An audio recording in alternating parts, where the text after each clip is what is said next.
boa tarde, bom dia, boa noite. Sejam bem-vindos a mais um Beyond the Cave, o nosso podcast semanal.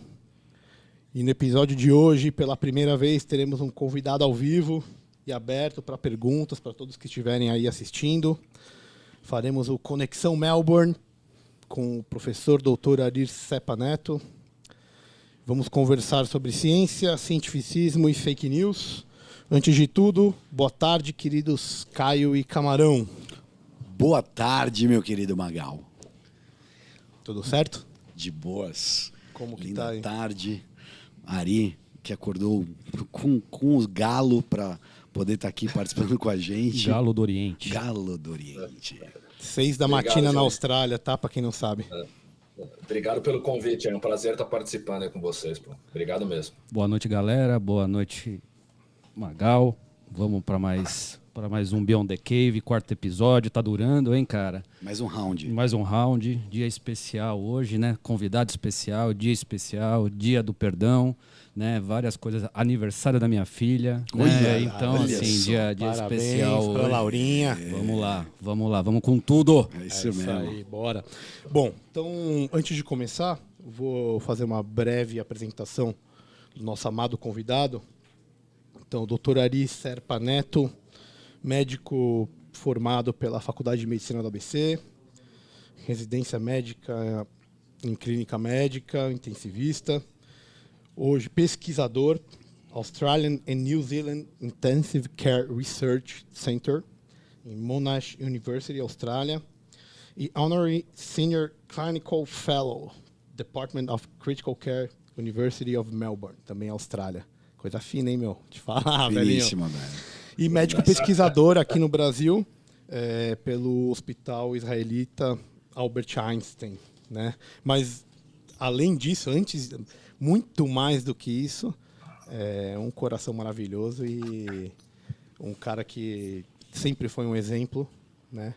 Eu, pessoalmente, eu acho que muitos acreditam que seja o maior pesquisador brasileiro hoje. Ok. Eu realmente acredito nisso, não tenho a menor dúvida. Numa mente extremamente brilhante, cara. Extremamente brilhante. E vou agradecer novamente. Muito obrigado, cara. Muito obrigado por estar aqui com a gente, tá bom? Obrigado, Reginho. Prazer aí. E mais importante, a Faculdade de Medicina da ABC aí ter feito com vocês, conhecido todo mundo aí. Pô, prazer estar com vocês aqui. Obrigado mesmo. Que é isso, cara. Gloriosa. Gloriosa média ABC. Muitas histórias. Bom, vamos focar um pouquinho aqui na nossa conversa. Óbvio que isso aqui é um bate-papo, então em qualquer momento estamos todos livres a falar o que quisermos e seguir nossos corações, tá bom? Cara, para começar, eu queria que você nos relatasse qual que foi a sua motivação, né? O seu ethos para escolher ser um cientista, né? Essa carreira que a gente sabe que aqui no nosso país, infelizmente, é extremamente desvalorizada, né? Mas a gente sabe o potencial futuro que isso pode gerar. Eu fico junto com a pergunta, eu coloco aí um link com o nosso primeiro episódio, que seria esse um motivo seu para sair da sua caverna, né? Para conseguir enxergar do lado de fora, a iluminação é a sabedoria, né, Caio? Então, isso foi um motivo de iluminação para você? Busca da verdade, né, cara? Acho que a verdade enquanto ciência, né? Acho que tem tudo a ver com o que a gente já disse aqui no podcast. E aí, Ari, é exatamente isso. E eu queria fazer, assim, uma pergunta de admirador mesmo, né? Admirador teu.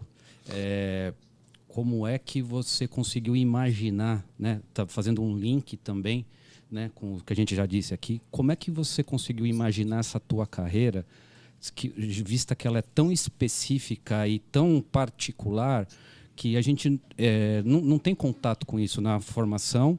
A pós-graduação é outro tipo de pesquisa e você faz uma coisa muito, muito particular, e há mais de década você fala para mim, né, eu não quero ser professor titular, né? Então eu queria que você, na sua resposta, né, abordasse essa particularidade, né, do que você faz um tipo de pesquisa bastante específico, né? Eu queria que você deixasse, diferenciasse isso com a galera aí.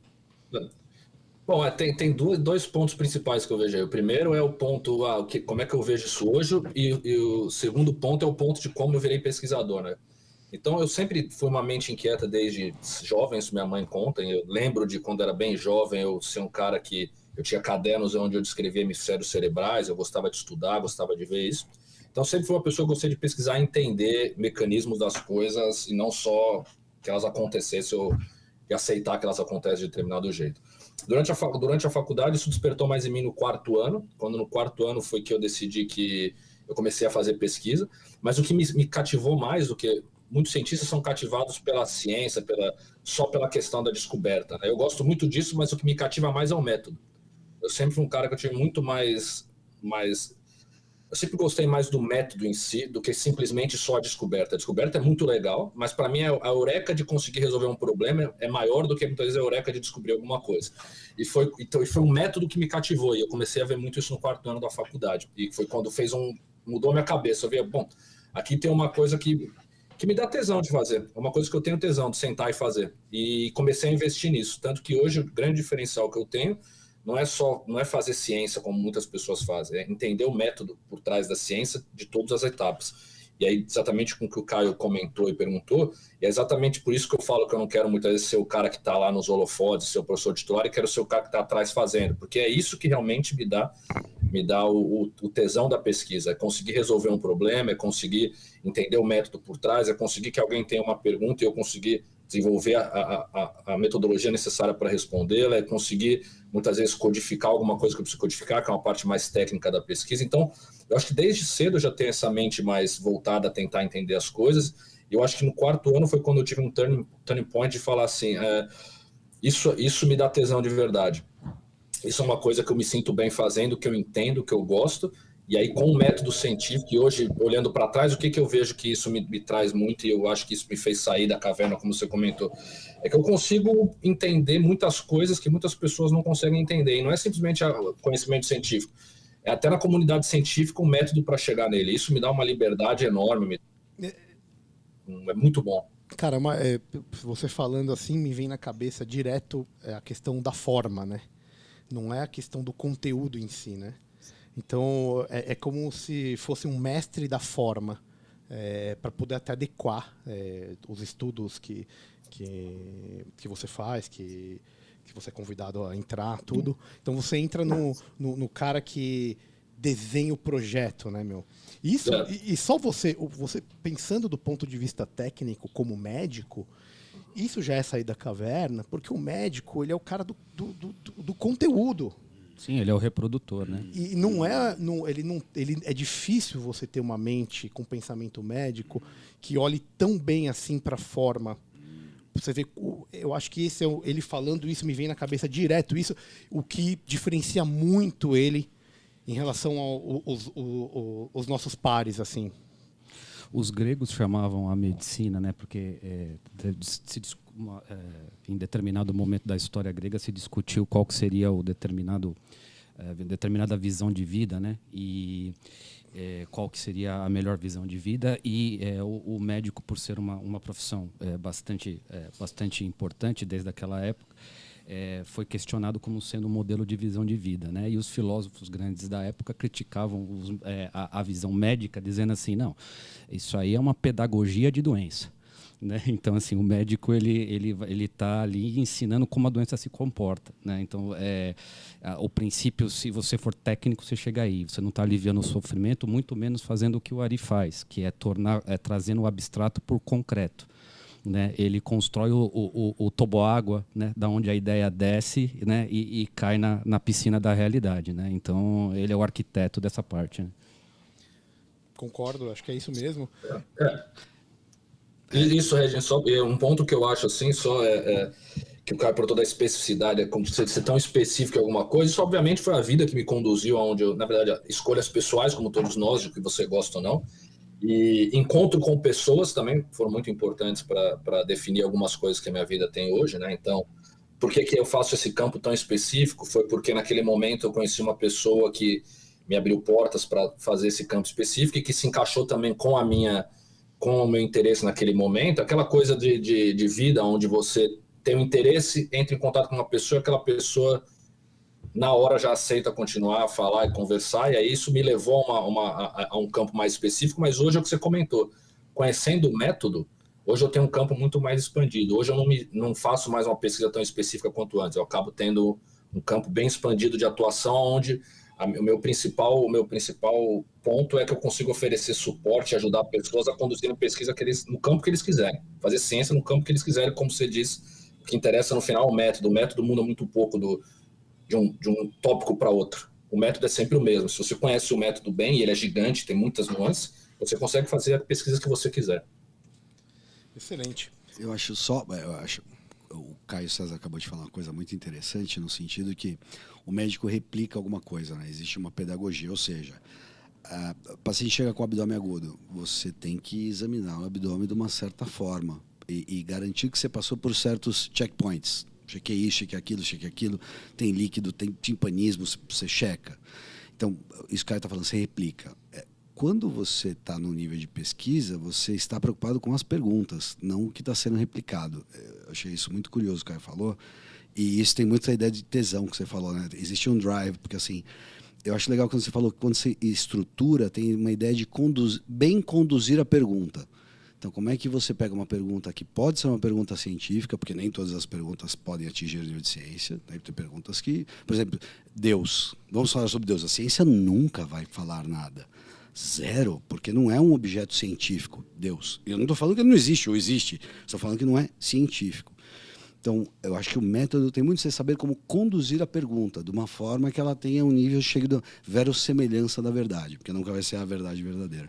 Da onde que veio isso para você, Ari? Quer dizer, porque tem uma loucura aí, que é o que o Caio está falando. É o critério da observação dos fatos, né? Porque a ciência nada mais é do que você observar um fato acontecendo ali, né? Então, o rigor para você criar as condições específicas para esse fato ser observável, mais do que observável, ser reprodutível, né? E você conseguir extrair a verdade, que é o que a gente estava falando aqui, da busca a busca da verdade, né? Então, olha que legal, né? O que a gente está entendendo aqui, né? Que, né, o que motivou o Ari, não foi, a gente falou no último episódio da questão da prosperidade, né? A profissão médica é uma profissão de dignidade e honra, né? Também a gente já comentou aqui. Mas o que dá tesão no Ari, que é médico, é a busca da verdade, que é a ciência, né? Então, quer dizer, são as três narrativas, né? Isso aí. Como é que foi isso para você? Eu acho assim, primeiro em relação à pergunta, né? Por que isso? Eu acho que a gente tem que se questionar sempre. E cada vez eu acredito mais nisso. E aprendi mais ainda aqui com pessoas aqui na Austrália, em especial uma pessoa que faz muito isso que vocês fazem. Eu já conversei até com o Região, um médico, uma das pessoas mais inteligentes que eu já conheci, um estudioso de filosofia e história. Seria historiador se não fosse médico, e ele é um cara fora da casinha, tem 66 anos, já é um cara muito fora da casinha. Ele fala muito isso e eu acredito muito. A gente tem que ter menos certeza e mais questionamentos. E aí, quando eu olho a minha vida para trás, eu sempre acabo vendo que foi meio isso. Eu sempre tive muito questionamento, pouca certeza, e isso acabou refletindo na pesquisa. Eu sempre falo que a gente não está errado em fazer algo que a gente acha que talvez não tenha a melhor evidência científica, por exemplo, falando na área específica de pesquisa. Está errado você fazer e não se questionar. Muitas vezes você tem que fazer, porque você vai precisar fazer alguma coisa naquele momento, mas você tem que se questionar se aquela coisa é a melhor possível. E minha vida sempre foi isso. E quando eu comecei a fazer minha residência de UTI, isso foi ainda maior. Porque na UTI as certezas são mínimas, apesar de muitas pessoas terem. Mas elas são mínimas, né? Quando você fala em ciência, elas são mínimas, e isso começou a me intrigar muito. E foi imprescindível para mim ter tutores no início da minha carreira, porque quando você começa uma carreira como cientista, isso acho que deve ser comum para todo mundo, você tem uma ideia de que a ciência é exatamente isso. É responder perguntas, mas você tem aquela ideia intoxicada de que responder perguntas é sempre achar coisas positivas. Exato. Então, qual que é a pergunta de qual que é o tratamento do câncer? É você ter a resposta de qual que é o tratamento do câncer. Se a sua pergunta é, será que essa medicação funciona? Você está esperando que a resposta vai ser que ela funciona. É você atuar no fim, você acredita nisso. Exatamente. E aí, esqueceu o meio, né? Eu aprendi com um dos meus tutores uma frase que eu gosto muito e que eu sempre replico agora para meus alunos. Ciência, na verdade, ou a pesquisa, a ciência, você só perde quando você tem algum credo muito forte, você quer fazer pesquisa para provar que aquilo funciona, que não é o jeito certo de fazer pesquisa. Quando você simplesmente quer testar a sua hipótese e responder a sua pergunta, como o Camarão falou, você nunca perde. Porque mesmo a resposta negativa ou neutra, ela ainda é uma resposta. Isso é muito importante no meio médico. Seria essa a fronteira entre a ciência e o cientificismo? Provocações. Eu acho que provavelmente sim, eu acho que sim. Eu acho que isso é muito importante, esse ponto de virada, porque muitas pessoas se frustram nesse ponto. Porque minha vida é isso, eu tenho vários estudos randomizados, etc., técnicos, né, publicados, e eu não tenho um positivo até hoje. Eu tenho 11 anos de carreira. Você me falou de tudo, me lembrou, não, é impossível não passar por Alexander Fleming. Como é que ele descobriu a penicilina? Deu ruim na pesquisa dele. Ele estava estudando a bactéria e cresceu um fungo. E o fungo era o Bacillus penicillium, produziu ele tem um halo. Ele falou, o que é isso? Não cresceu nada aqui. Então, são descobertas serendípticas. Olha, sem querer. Mas mesmo para isso, tem a ideia de que você só consegue ver se você está preparado para ver. Como é que o Lavoisier falava? Uma mente preparada. Desculpa. Heráclito tinha uma frase legal. Falava, aquele que não está preparado para o não pensado, o inadvertido, nunca vai reconhecê-lo quando deparar com ele. E tem essa loucura, porque você tem que estar preparado para negativo. O Ari falou muito bem, está preparado para negativa, né? Cara, eu vejo muito, eu até cortei, desculpa, que como ele está fora e não está aqui no estúdio, a gente acaba deu uma cortada na sua resposta ali. Mas é muita questão de você entender que o importante é o meio, né, cara? Não é o fim. Quem coloca o fim antes do meio tem muita chance de acabar embaralhando os pés pelas mãos e chegar na conclusão que lhe é confortável, mas não é a verdade. Né? Perfeito, Regiane, para tudo. Para tudo na vida, eu acho. Perfeito, para tudo na vida, para tudo na vida. E para a ciência também, já que a ciência faz parte da vida. Né? Sim. Aproveitando como a gente está falando essa questão de meio e fim, eu queria emendar a pergunta que viria aqui na minha cabeça direto, que é aquela questão de como são os tipos de atuação dos cientistas. Né? Aquele cientista do Big Pharma, o acadêmico, o Big Data, e como que eles têm que se posicionar para conseguir realizar uma ciência séria. Eu acho que é baseado no meio, mas eu queria ouvir de você, Ari, o que você acha e como você classifica cada atuação deles, como você enxerga eles. E é possível você, enquanto uma personalidade multifacetada e concreta, multifacetada no sentido abstrato e concreta no sentido da sua vida prática, é possível conciliar todos esses personagens? O reprodutor de um mega trial, o pesquisador acadêmico, o steering committee, o comitê de segurança. Comenta um pouco para a gente disso, cara. Como é que essas diversas facetas, né, da pesquisa clínica, né, e como é que, se é possível, você lidar com todas elas, e se é possível, como é que você faz na sua experiência? O Caio falou um ponto bom, né? Pesquisa clínica. Então, já começa aí a primeira diferenciação. Né? Então, vamos chegar só na área médica, a primeira coisa. Então, estou tirando toda a ciência fora disso, de pesquisadores fora disso, que eu não tenho experiência. E a gente tem dentro da ciência médica uns dois grandes tipos, né? As pesquisas que a gente chama de bancada, ou pré-clínicas, ou pesquisas de laboratório, e as pesquisas clínicas. E a minha área de atuação é pesquisa clínica. Tenho muitos conhecidos que atuam em pesquisas pré-clínicas, laboratório, animais, etc. Eu atuo em pesquisa clínica. Dentro da pesquisa clínica, você tem todas essas áreas de atuação. Um pesquisador de indústria farmacêutica, um pesquisador de academia, um pesquisador de Big Data, um pesquisador que às vezes só faz estudo epidemiológico, não faz estudo randomizado. Então, a primeira coisa que eu acho é que você tem que começar fazendo tudo. Não fazendo tudo, mas entendendo tudo, sabendo fazer tudo. Né? Então, primeiro ponto. E é isso que eu sempre fiz a minha carreira. Eu sempre fui aquele cara que nunca quis que uma pessoa falasse assim, não, manda para mim que eu submeto para o comitê de ética. Não, peraí, deixa eu submeter. Mesmo aqui na Austrália, quando eu cheguei aqui, e já tinha uma certa experiência, um certo currículo, mas era um cenário novo para mim, era um modelo novo. Eu falei, não, eu quero entender o que você, que é o project manager aqui no escritório, que é a pessoa que, entre aspas, faz só o trabalho burocrático, faz, porque um dia você precisa fazer, eu sei fazer. E aí isso torna você capaz de atuar em diferentes áreas. Eu acho que essa área que o Caio perguntou, de você ser membro de um comitê diretivo, de um estudo, de você ser um cientista de estudo clínico randomizado, um trialista que eles chamam, você ser um cientista de estudo observacional, isso são interfaces que se conectam se você conhece o método. e aí você vai saber desenvolver um método para cada estudo específico. É a minha situação, é o que eu faço. Eu não trabalho, por exemplo, com Big Data. Eu trabalho pouco com Big Data. Eu sei trabalhar algumas coisas com Big Data, mas eu não sou um cientista de dados. Então, eu tenho que ter alguém com essa característica para me auxiliar quando eu vou específica. Mas eu sou uma pessoa que consigo trabalhar com estudo retrospectivo, prospectivo, randomizado, meta-análise, revisão sistemática. Consigo fazer parte do comitê diretivo, mas consigo ser um coordenador, consigo fazer parte de DSMB, como eu já fiz de muitos, consigo ser um coordenador de evento adverso, porque quando você conhece o método e o meio, você ganha essa liberdade, você ganha essa que eu falo que é mais importante, a liberdade científica. Do goleiro ao ponto de fazer. É do goleiro ao ponto esquerda, joga em todas. Exatamente, porque você não precisa ser bom em todas, mas você precisa conhecer todas. Eu vejo muitas pessoas que são isso, eu não sei submeter para a ética, mas eu sei escrever. Eu sei escrever, mas não sei fazer estatística. Você vai ter o estatístico, mas às vezes você vai ter que discutir com ele alguma coisa que você precisa conhecer. Então, acho que é importante. Muitas pessoas querem chegar, de novo, o ponto que o Reginho falou. Muitas pessoas querem ter a glória final, mas não querem ter a luta que vem antes. Isso em tudo na vida e na pesquisa é a mesma coisa. Eu vejo muita gente que está querendo ter nome em estudo, mas não quer chegar no ponto para ter um nome em estudo. Porque a gente acabou criando isso. Acho que a sociedade hoje criou facilidades. E muitas pessoas, eu estou dentro de um grande instituto, meu nome sai lá, e a pessoa não entende que para chegar ali, ela precisaria ter etapas que não foram cumpridas. Porque se você cumpre essas etapas de forma adequada, você vai ser capaz de ser um comitê diretivo, um comitê de manejo, você vai ser um DSMB, um membro de DSMB, fazer alguma estatística mesmo que básica, ser um relator de evento adverso, fazer um estudo observacional, retrospectivo. Então, entender o meio é muito importante e não querer só chegar no final, como muitas pessoas querem. E aí a atuação vai ser restrita, né? E aí a diferença entre você estar, por exemplo, numa Big Pharma ou você estar na academia, eu sou da academia. A grande diferença é realmente aonde você vai atuar.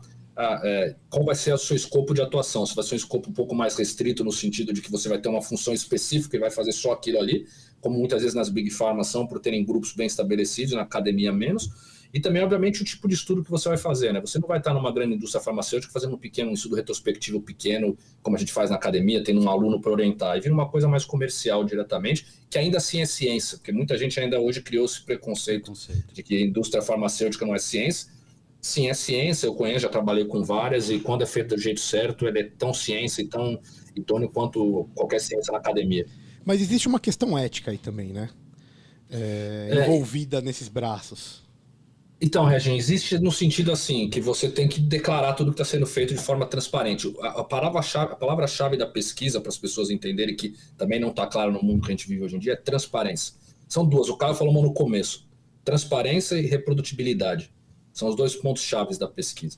Primeiro, eu contar tudo o que eu estou fazendo, e segundo, tornar reprodutível tudo o que eu estou fazendo. Inclusive, hoje é uma coisa que está aí... habitual, com a gente ser obrigado, entre aspas, a dividir os dados da pesquisa para todo mundo ter acesso, dividir os códigos de análise estatística para todo mundo poder reproduzir. Mas o ponto que você falou da ética, qual que é o grande problema? É quando o conflito, é quando a ética ela não é reportada de forma clara, os conflitos presentes. Então, já trabalhei com indústria farmacêutica, onde a indústria, ela simplesmente, o que ela fez foi fornecer medicação para conduzir o estudo. Não tiveram papel nenhum no desenho do estudo, na análise, na coleta de dados, na escrita do manuscrito. O manuscrito, eles não, no máximo, eles leem. Eu não falo nem revisar, porque revisar seria dar opinião e, às vezes, só leem e a gente manda. Então, a abordagem dele é fazer o quê? É fornecer a medicação que ele tem o interesse dele, caso dê certo, mas o estudo, por exemplo, alguns que eu fiz não deram certo e ninguém falou para mim que não tem que ser publicado. Óbvio, essa é a minha visão com indústrias específicas que eu trabalhei, não posso falar por outros. O grande coisa é você realmente reportar isso, que o patrocínio, por exemplo, a medicação foi dado pela indústria, e garantir que durante a condução não tenha nada além disso, a influência dela no estudo. Não pode realmente participar do desenho do estudo, não pode realmente participar da condução do mesmo de forma ativa, não pode realmente participar da análise, tem que simplesmente fornecer, ler, e tudo quem vai fazer é o pesquisador independente. Então, isso é importante ficar claro, e a transparência ela é primordial nesse momento. Ô, Camarão, olha só, né? Vendo o Ari falar disso, né? Eu imaginava que pela forma de atuação dele, pelos trabalhos publicados e pela carreira dele, né? Pelos frutos conhecereis, eu imaginava que ele fosse ter esse tipo de visão de mundo, né? Comenta pra gente um pouco da tua visão prática de pesquisa clínica, né? De conviver com a geração que acabou de sair da faculdade agora e que entra para o mercado de pesquisa clínica, e a pandemia agravou isso, né, no sentido de que está todo mundo no seu silo, né? Então, esse conhecimento abrangente de todas as áreas que o Ari falou, né, do ponto de vista de atuação, de pesquisa no centro, as pessoas, a impressão que eu tenho, né, e eu queria que você comentasse, é que ao contrário, infelizmente, do que o Ari está falando, as pessoas que vêm para trabalhar na pesquisa clínica, médicas ou não, estão cada vez mais subespecializadas, com um cargo cada vez mais específico, que lida com uma coisa cada vez mais dentro do seu silo, e que quando você precisa de inteligência, né, no sentido de integrar todas essas áreas, que é isso que ele está falando, né, o sistema trava e o processo de pesquisa clínica perde eficiência, né? Então, queria que você comentasse isso, né? A sua impressão dessas gerações que vêm para a pesquisa, né? E que tem esse tipo de formação ou de visão da pesquisa clínica diferente do que o Ari falou. Né?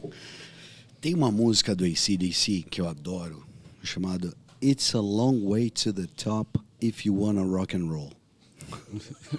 A música é brilhante. Eu ouvi o Ari falando isso.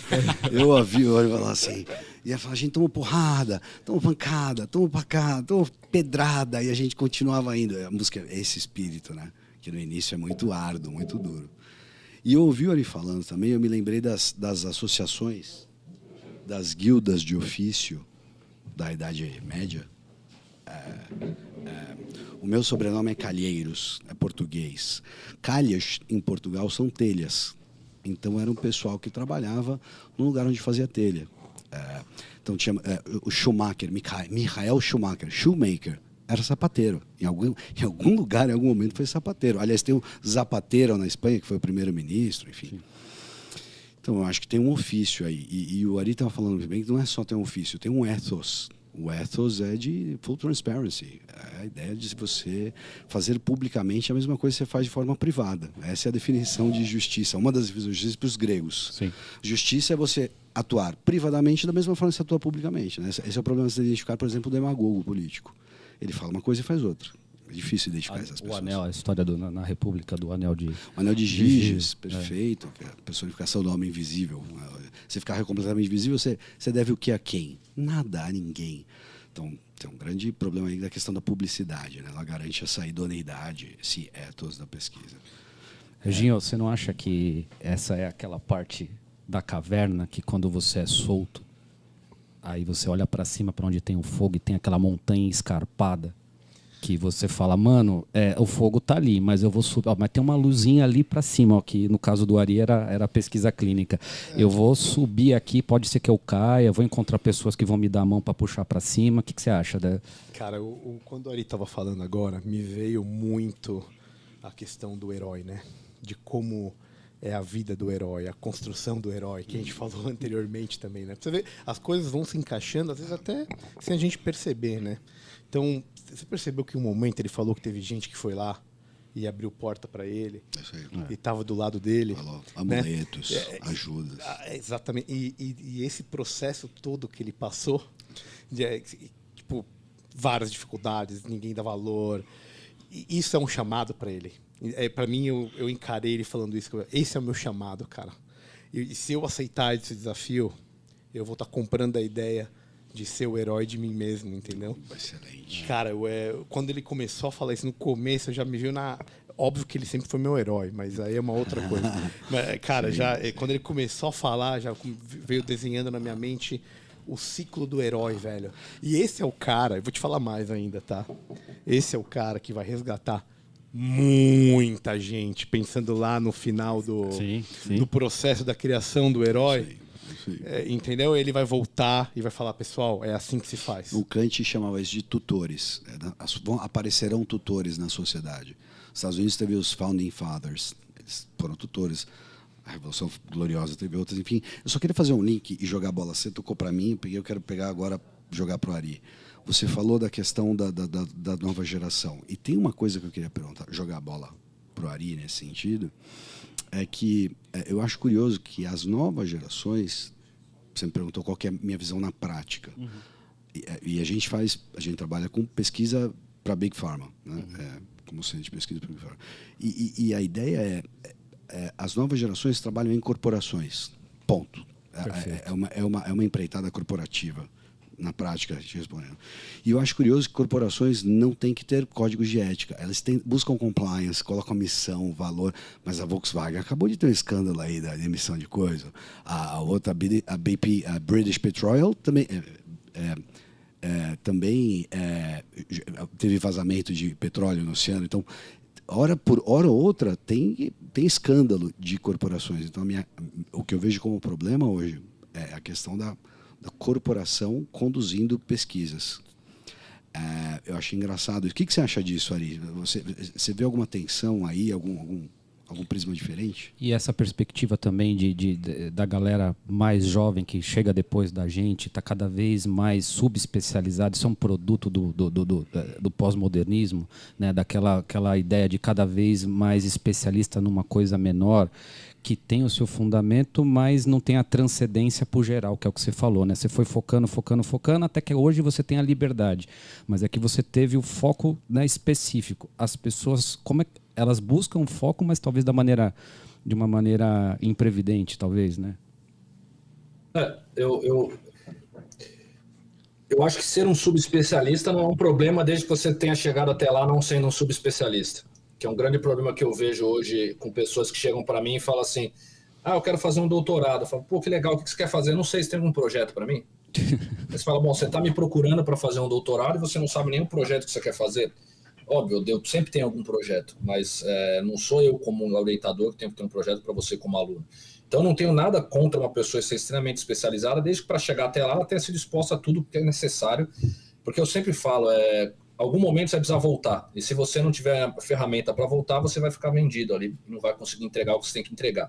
Então, eu acho que o problema hoje é a ideia da gente subespecializar sem ter passado pelas exposições gerais antes de se tornar subespecializado. E aí, em relação ao que o Camarão falou das grandes corporações, eu acho que é um grande problema. Eu não tenho dúvida nenhuma que a pesquisa ela é um dos pontos onde a gente tem que ser mais isento, transparente e ter menos paixões, coisa que o Covid acabou. É um grande problema. É mais um dos problemas do Covid, né? As paixões, etc. Fato. A gente não pode ter paixão, a gente não pode ter crença, a gente não pode ter nada. A gente tem que ter uma hipótese, colocar essa hipótese à prova e responder a pergunta científica e concluir, ou rejeitar, ou aceitar a nossa hipótese e publicar isso, independente de qual seja o final, como desde o começo. O final é um método, né? É o que responde. Se o método é adequado, a resposta vai ter uso, né?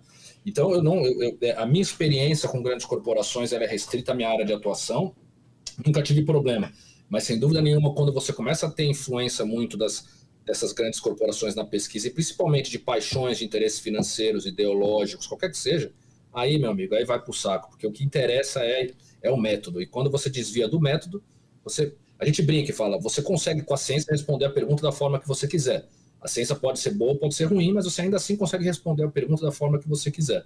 Então, por isso que você tem que ser completamente isento de ideologia, de interesse financeiro próprio, direto para lucro nisso, de interesse qualquer que seja. Porque a chance de você se desviar no meio do caminho, e existem, a gente não dá, talvez não seja aqui o tópico que a gente entrar, mas a busca, isso a gente fala muito, a busca pelo dinheiro necessário para se manter na pesquisa, a busca pelo resultado significante, porque é o resultado significante que vai te dar mais dinheiro. Isso tudo gera ponto para mentira. Isso acontece no meio científico, a gente sabe. Você só consegue um grant se você tiver um grant. Para ter um grant, você precisa ter um track record de pesquisa. Para ter um track record de pesquisa, o resultado positivo ele é muito mais atraente do que o neutro ou o negativo. Somente no passado. Hoje isso está mudando. Então, tem estudos que mostram que a busca por isso aumenta a fraude, aumenta a mentira, aumenta o problema. Então, é perigoso, sem dúvida nenhuma. A gente tem que sempre estar atento e ter na cabeça que o que um pesquisador tem que ter a isonomia, ele tem que estar sempre, ele tem que ser uma pessoa isenta, ele tem que ser uma pessoa que não tem que se deixar levar, e a gente viu muito isso para os dois lados hoje em dia, por ideologia, por crença, por interesse escuso. Isso, se isso entrar na jogada, vira problema, porque é imprevisível, você tem né? Manipular. Isso é o imprevisível, né? É exatamente contra o princípio da ciência, né? Você está colocando né, o imprevisível na equação que você está colocando um fator que você não consegue medir. Você estava falando, eu estava lembrando daquele livro do McCraig, eu acho, You Are Not So Smart, né? Que é quem gosta de mercado financeiro, essas coisas, né? Ele fala de todos os vieses que passam na nossa cabeça na hora da tomada de decisão. O que ele está falando, por exemplo, é o viés de confirmação, né? Então, para além da pesquisa clínica, tem toda a questão do comportamento e especificamente do que eu estou falando das finanças comportamentais que interferem na hora de você, né, comprar atuação ali. Né, que é uma coisa que é o teu dinheiro e tal, né? Você imagina extrapolar isso para uma coisa que é, de certa maneira, abstrata para 90% das pessoas, que é a pesquisa clínica. Então, eu acho que é isso que reforça essa importância do comprometimento ético que o Ari está falando e complementa a pergunta sobre a questão moral que o Magal tinha falado no começo aí, né? Não, cara, só tem um detalhezinho, eu acho que Ari, mais uma vez, perfeito, não tem nem o que falar, né? No target, assim. Eu só acho que é importante, como a gente está começando a extrapolar isso para um pouco além do conhecimento médico em si, né? Porque quando a gente fala de ciência, a gente não fala só de ciência natural, existe a ciência social. Sim. E aí esse link entre ciência natural e ciência social, que para mim é daí que estão surgindo várias tentativas de transformar narrativas, né? E você criar certos discursos específicos, né? Porque assim, eu acho que o pessoal que está ouvindo, é muito importante a gente conseguir diferenciar isso. O que é uma ciência natural e o que é uma ciência social. Né? Porque o poder analítico ele funciona muito bem para a ciência natural. Mas quando você tenta extrapolar ele para a ciência social, para o dia a dia, para a decisão do indivíduo, talvez ele já não funcione tão bem, Caio. Entendeu onde eu estou chegando aqui? Sim. Por exemplo, assim, biologia, medicina, física, química, né? Eles estudam? Estudam coisas, certo? Matérias, substâncias. É diferente da ciência social, antropologia, psicologia, economia, direito, que estudam ideias. Nessa transposição de coisas para ideias que mora, na minha opinião, o problema. Você está tão correto. O Ari deu o nome disso para uma das consequências do Covid. Essa é uma grande questão, o que o Covid fez isso. Quer dizer, a gente tem que transpor conhecimentos científicos para políticas públicas, por exemplo. É um puta de um problema. Porque em tempo recorde.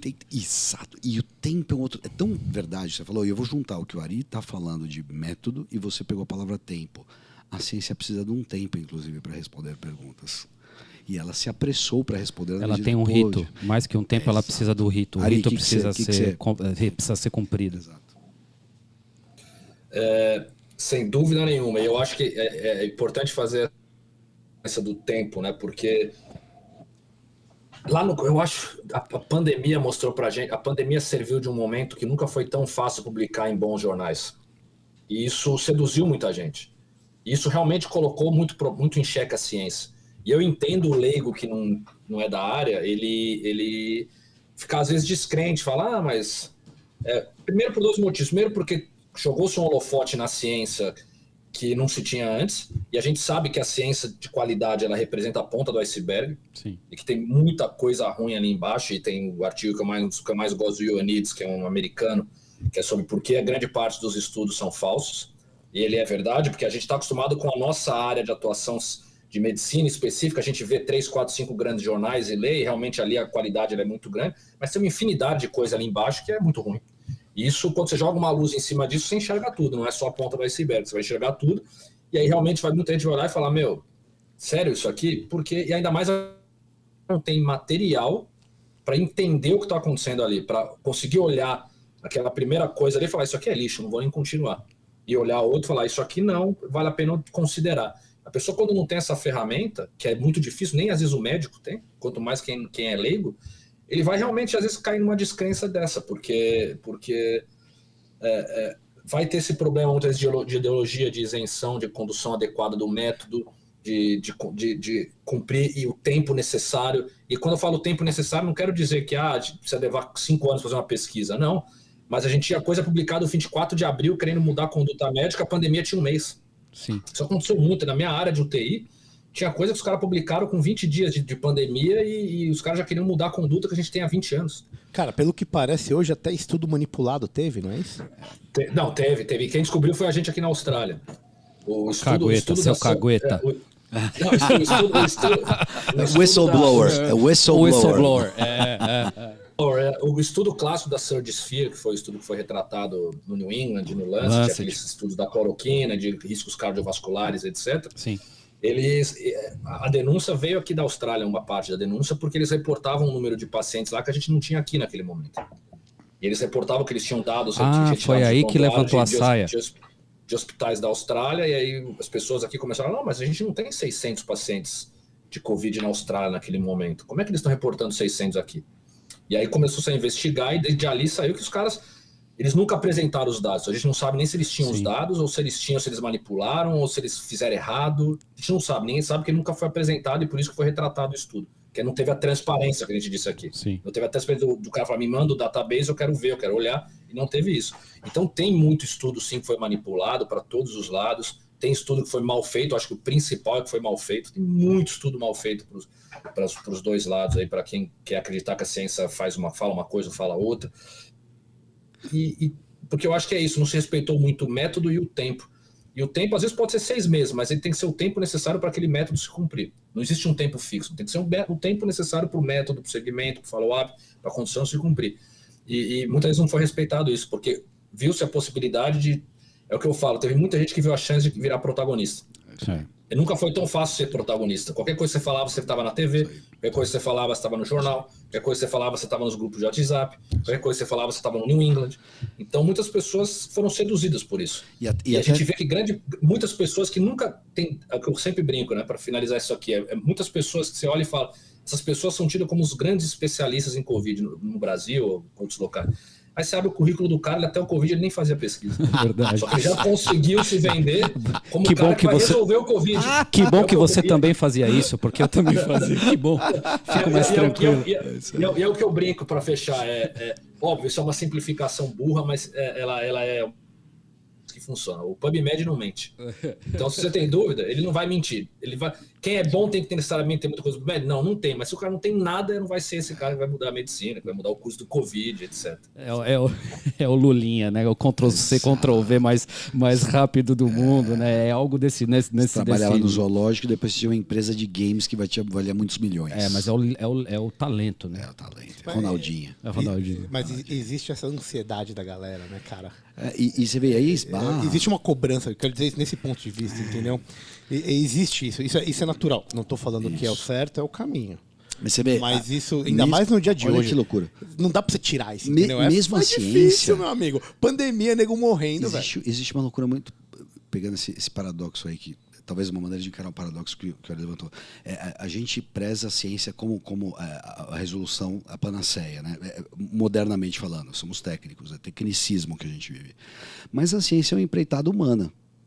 E aí é engraçado, né? Porque você pode desvirtuar o processo e, inclusive, criar problemas. Como, por exemplo, hoje a gente vive o problema do tratamento da Covid. Virou um problema para todo médico praticante. E aí, doutor, eu quero aquilo. Não, faz uma receita para mim disso, da medicação X ou da Y. Não presta.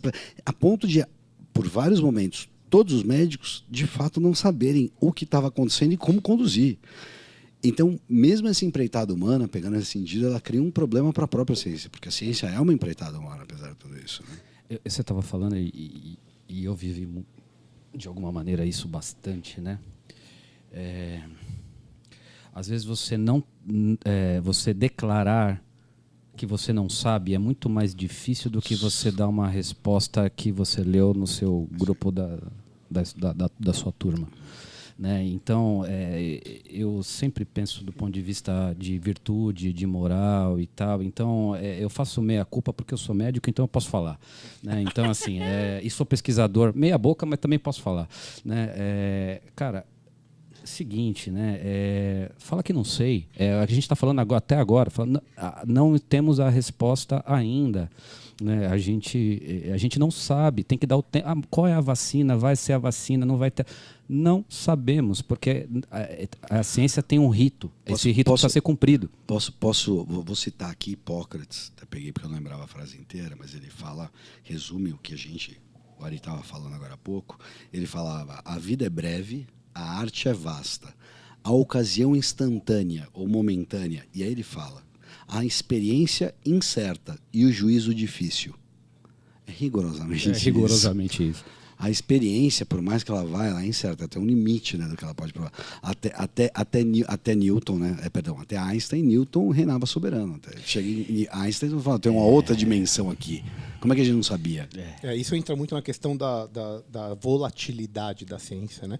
Inclusive, eu estava até vendo o curso do Ari que ele tem lá, e ele bota até numa parte, ele compara como que era tratada a hipertensão há 40 anos atrás, né, cara? Então, eu acho que as pessoas têm como percepção que da ciência natural, que é uma verdade totalmente absoluta e pouco mutável, mas não é isso, entendeu? Então, é isso que gera o fator ansiedade. Entendeu? Na ciência social é exatamente o contrário. Se for pensar, cara, a ciência social ela é muito mais complexa. Sim. Porque ninguém entende direito. Você vê economia, cara. Tem um monte de cara aí dando palpite, né, meu? E que não sabe nada de economia. Porque é uma coisa que é diferente da ciência natural, que, assim, ninguém vai discutir fissão nuclear, irmão.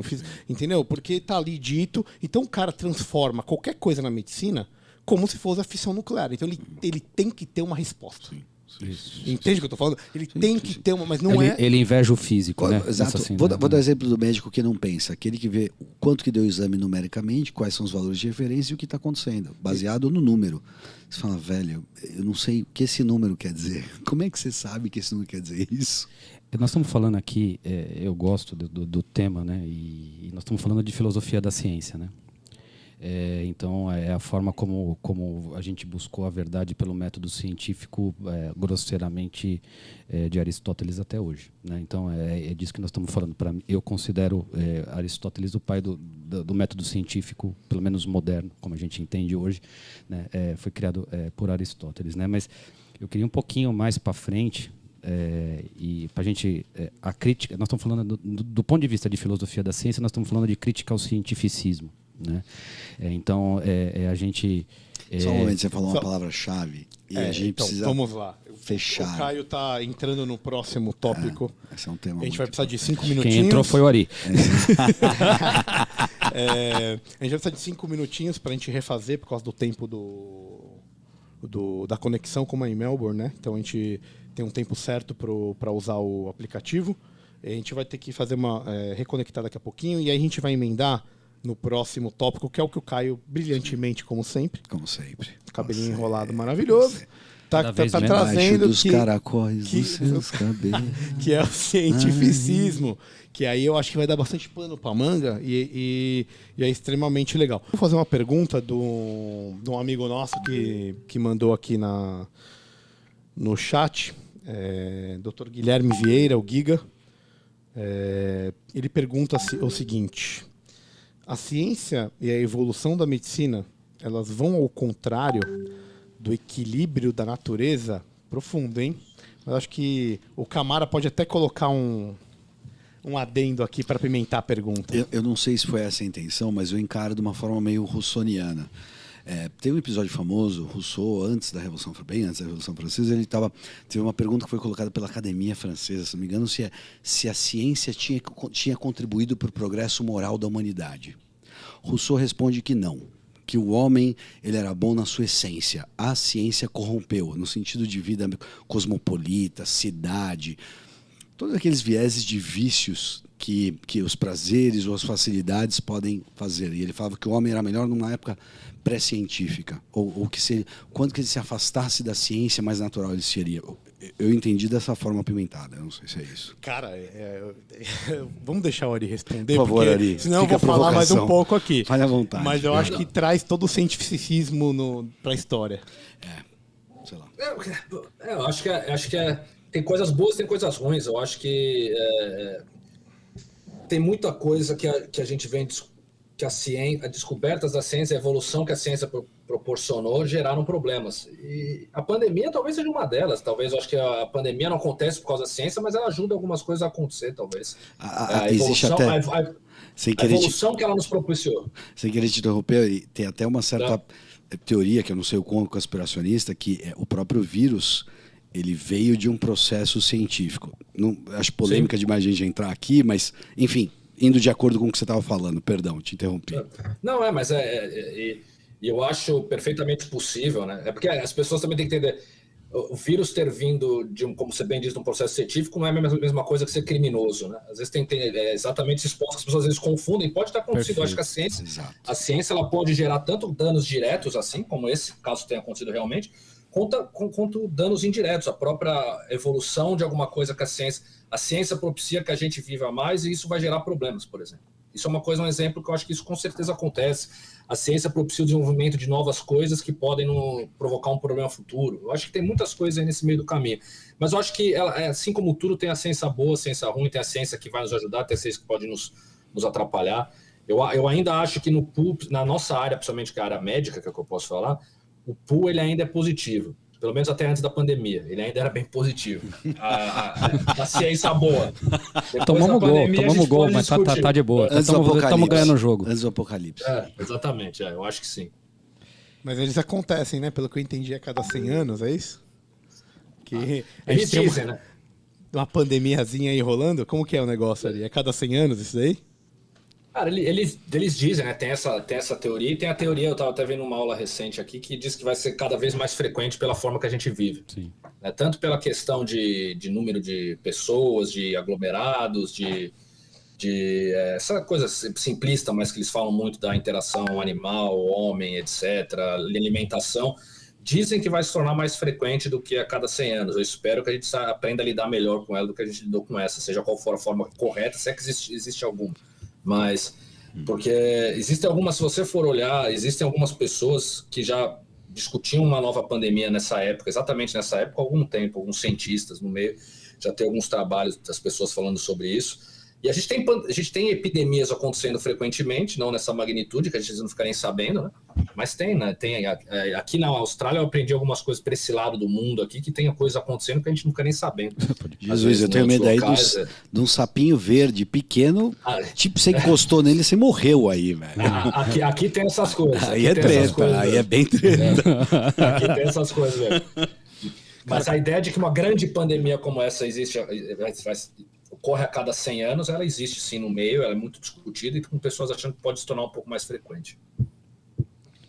Só para fazer o link, acho que o Ari fez um link com a ideia do cientificismo, porque existiu um desembocar aí, né?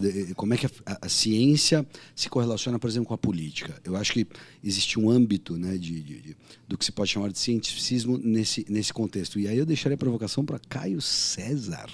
Só para responder, que ele já estava alinhado lá. Eu só vou deixar aqui uma breve explanação do que a gente quer dizer com cientificismo, porque às vezes tem pessoas que estão olhando e estão ouvindo e estão achando que é outra coisa. É uma palavra-chave. Exatamente. É chamada palavra-chave. Eu diria que assim, é uma concepção filosófica com uma matriz positivista, tá?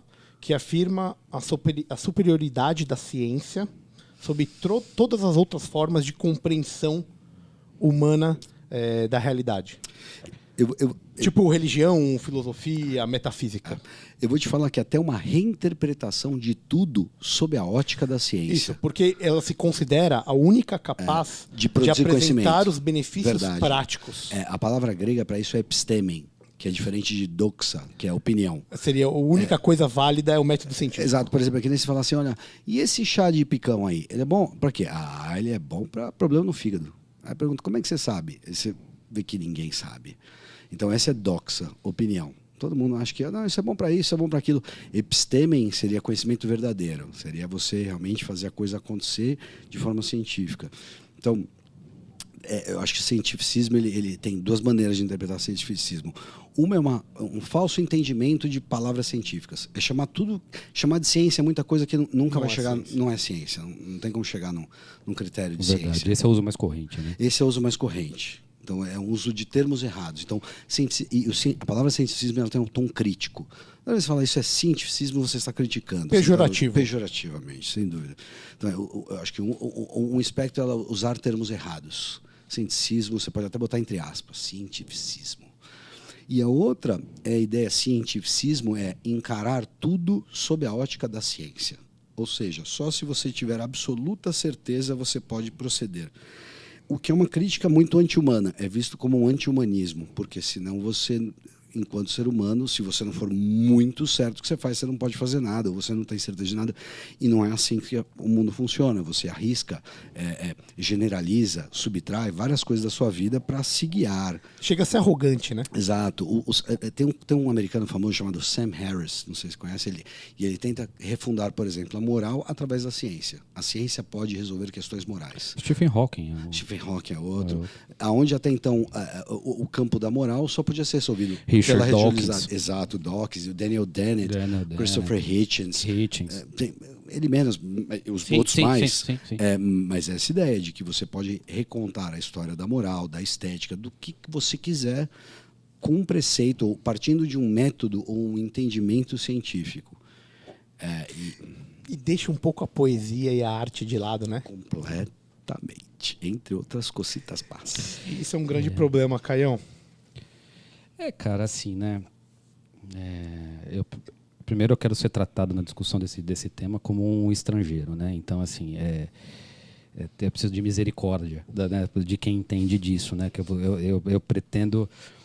sabe quando o estrangeiro, né? Aquela ideia, né? Chega uma pessoa que você não conhece, você recebe bem, né? Então, assim, eu estou tratando de física, tá? Então, eu pretendo falar um pouquinho para refutar isso, né? Porque isso é uma questão que sempre me intrigou, né? Como é que eu consigo convencer uma pessoa que tem sob um determinado ponto de vista, a ciência não funciona, tendo a pretensão de ser um cientista?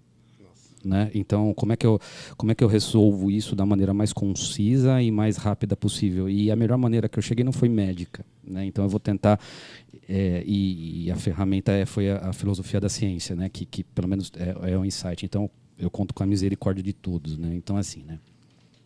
O que um médico entende por um... Então, assim, algumas premissas, né? Vamos partir de premissas, né? Então, assim... Para mim, eu entendo o cientificismo como um universo quando você acredita que o que importa é o universo físico e nada mais. Tá? E nesse sentido, o homem é um subproduto de um mecanismo. Né? Então, não existe liberdade humana nesse sentido e tem tudo a ver com esse pós-modernismo, com essa ideia nietzschiana de você fazer parte de uma engrenagem cada vez... Mundo pós-Covid. Eu achei engraçado você estar falando uma construção fantástica metafísica de como é que a ciência começou a pautar a política, por exemplo.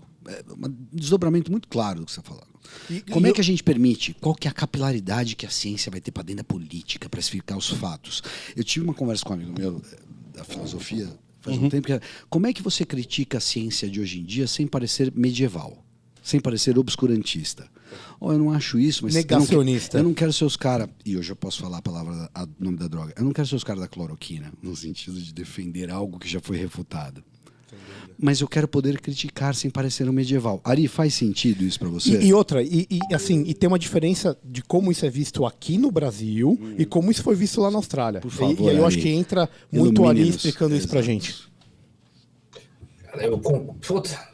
Acho esses jargões que hoje existem no mundo aí, negacionista, fascista, lugar de fala e etc. Desculpa, taxista. Mas é minha opinião. Cansa, né? Cansa. Exatamente. Todas essas coisas. Eu acho assim, a ciência ela tá aí para ser criticada. Ela tem que ser criticada. O que move a ciência é crítica e dúvida. Então é o que eu sempre as pessoas me perguntavam, esse exemplo da cloroquina que você comentou. A cloroquina funciona ou não funciona? Não sei, naquele determinado momento não sei. Hoje o que eu sei? Eu sei que os estudos bem feitos foram feitos mostraram que em determinadas situações onde eles foram feitos e para aquilo que eles foram estudados não foi positivo. A verdade, como o Reginho falou, a verdade ela é fixa? Não, talvez daqui 1 ano, 2 anos, saia um estudo mostrando uma coisa diferente, uma população diferente, com uma metodologia diferente. O que a gente tem que ser é honesto com a verdade atual, não vou dizer já o termo verdade, o que a gente tem que ser honesto é com a evidência atual que a gente tem para aquela população específica, etc. A ciência ela tem que ser questionada. Ela deve ser questionada o tempo inteiro. Só porque ela foi questionada que descobriu essa fraude desses estudos que a gente comentou agora atrás, por exemplo. Então ela tem que ser questionada. Não é porque está no New England que não deve ser questionado, não é porque está no Lancet que não deve ser questionado, e não é porque não está nesses jornais que é um lixo necessariamente. A ciência é a arte de questionar, e é por isso que você precisa ter, e é por isso que é difícil quando entra nessa questão que vocês comentaram da política e do meio leigo, porque essas pessoas elas não têm as ferramentas que a gente tem como médico, e muitos médicos também não têm a ferramenta para criticar da forma correta. Aí fica naquela crítica rasa que aí realmente não leva a nada, assim como a defesa rasa também não leva a nada. Saiu a ciência no New England, eu acredito, ou o outro lado, eu não acredito, é a crítica rasa e não é como a gente tem que fazer com ferramentas. Esse é o fascista. Exato. E é o que eu sempre... E o que acontece é que, pela questão da pandemia, etc., e agora a Austrália, ela está passando... É legal você ver o comportamento humano. Entrou a paixão na jogada. E aí ciência com paixão, medicina com paixão e etc., a gente sabe como vai aí tornar nossa visão turva de tudo. E a Austrália está passando por isso nesse momento. A Austrália vinha tendo uma abordagem da pandemia do ponto de vista populacional, das pessoas, não do governo em si. As pessoas tinham uma abordagem muito... Elas têm aqui o risk adjusted, que eles falam. O risco de Covid é que era muito baixo depois ali de julho do ano passado. Então, a abordagem, a forma que a população enxergava era uma forma que você falava, tá ok, eles estão enxergando da forma certa. Agora que a coisa voltou a pegar com certo problema, e nada próximo do que a gente tem na Europa e Brasil, mas voltou a se tornar um risco para as pessoas, você vê que elas seguem ritos exatamente iguais aos brasileiros, exatamente iguais aos europeus. Para além da métrica. Para além da métrica. Exatamente. É a natureza humana. Qual que é a grande diferença daqui da Austrália nesse quesito quando a gente fala de ciência, etc., para o Brasil, por exemplo? É uma coisa que já existe no país há muito tempo, que é a credibilidade do médico.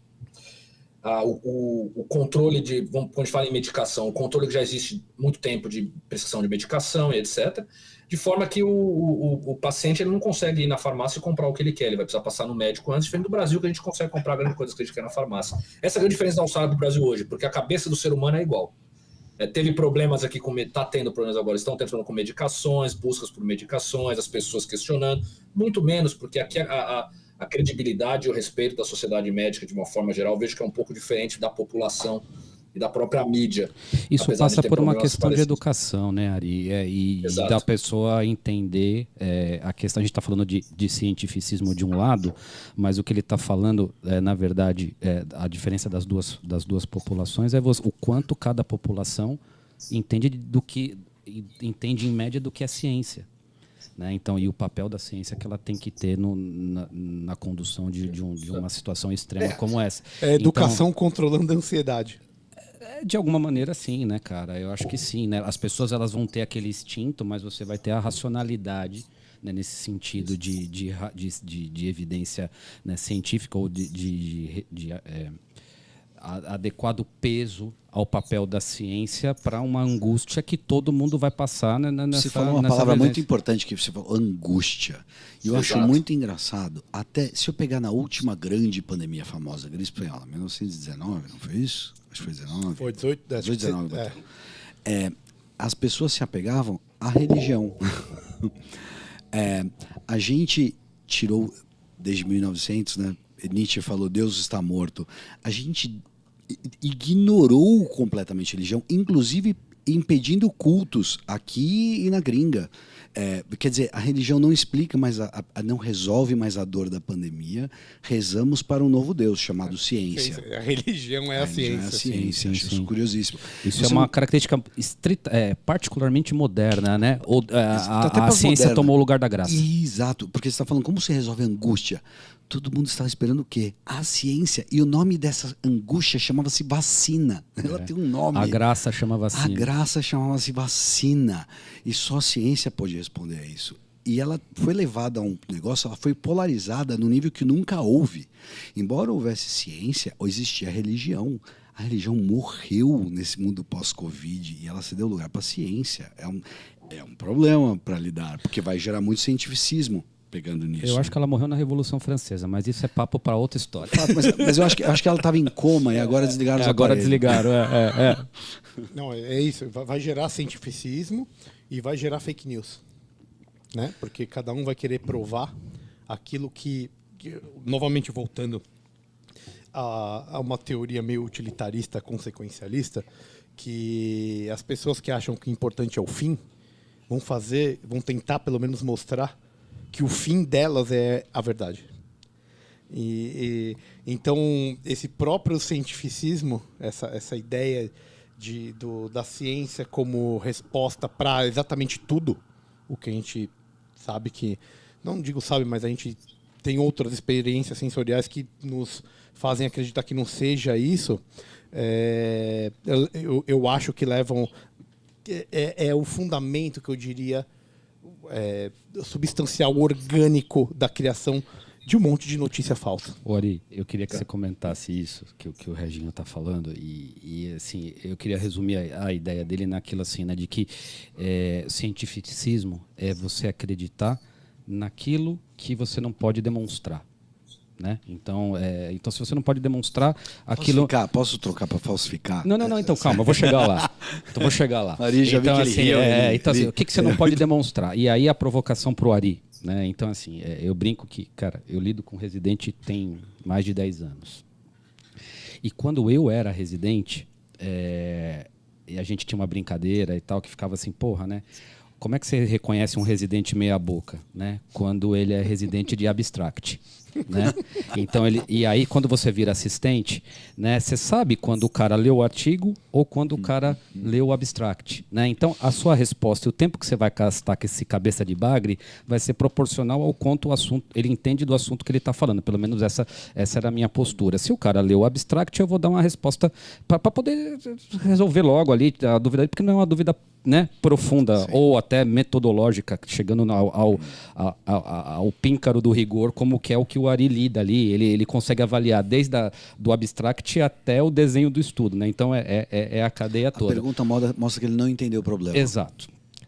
Agora, com a pandemia, a gente viu o surgimento de um novo tipo de médico, que a gente já zoava antes, que era o médico de abstract, mas esse médico de abstract hoje é praticamente um deus, porque surgiu a entidade médico do WhatsApp. Médico do Twitch. Médico do Twitch. Então, assim, o cara começa a orientar pessoas, pacientes, o médico, por pior que seja né, a nossa realidade, ele tem um papel importante na sociedade, especialmente para os mais necessitados. E quando um bosta desse começa a tomar atitude, orientar pessoas baseado em o que ele na notícia, então o cara confunde tudo isso que a gente falou agora com notícia que o desgraçado recebeu no WhatsApp, cara. E o cara começa a gerar opinião pública. E como a gente vive em era de escândalos, né, a gente vive numa situação, numa civilização do espetáculo. E fake né? news. Fake news. E uma descentralização da informação. E uma perda da legitimidade da figura do médico, a inexistência da figura do pesquisador no Brasil, como o Ari e tudo mais, né?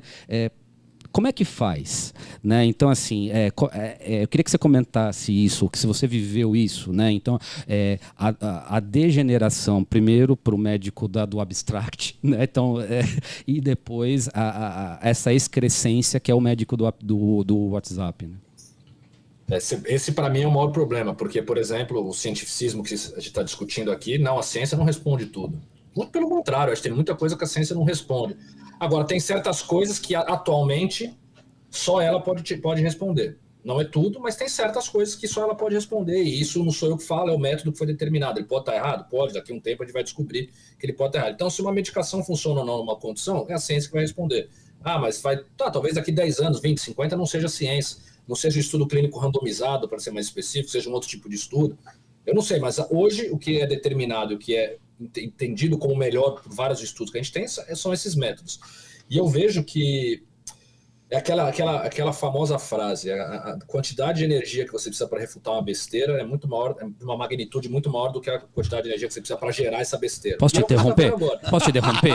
Eu preciso. Muito obrigado. É que eu conhecia isso de outro jeito. Você está brilhante na tua explicação, mas eu preciso interromper e responder a sua provocação. Canalha! É assim, ó.